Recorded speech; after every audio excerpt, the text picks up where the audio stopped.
ABS with alloy.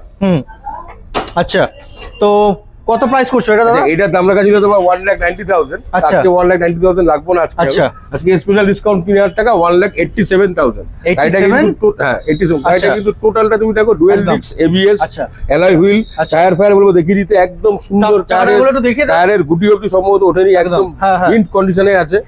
6,000 something না 7,000 চলেছে, যাই হোক আচ্ছা আচ্ছা দেখতেই পাচ্ছ। আচ্ছা। বাহ, হ্যাঁ, কন্ডিশন তো একদম 6,072 কিলোমিটার চলেছে গাড়িটা, এবং মিন কন্ডিশনে গাড়ি আছে। মিন মানে super mint condition, dual disc ABS সঙ্গে উইথ অ্যালয় Alloy এবং wheels রিবন। আছে, হ্যাঁ। এটার দাম 1,90,000 টাকা ছিল, স্পেশাল ডিসকাউন্ট 3,000 টাকা, 1,87,000। এই যে কটা গাড়ি দেখালাম আমি, আচ্ছা। আরো দেখাবো, আচ্ছা। সব কটা গাড়িতে কিন্তু ফিনান্স অ্যাভেলেবল প্রত্যেকটা, এবং ডুয়েল চাবিও আছে। আচ্ছা, এটা যদি হ্যাঁ, আর এটা যদি দাদা আমি ফিনান্স করি কত মোটামুটি পড়বে একটা? ফিনান্স করলে তো মোটামুটি ধরো 60,000 মতো ডাউন পেমেন্ট করতে হবে। 60,000 ডাউন পেমেন্ট করতে হলে হয়ে যাবে, তাই তো? 50, 55,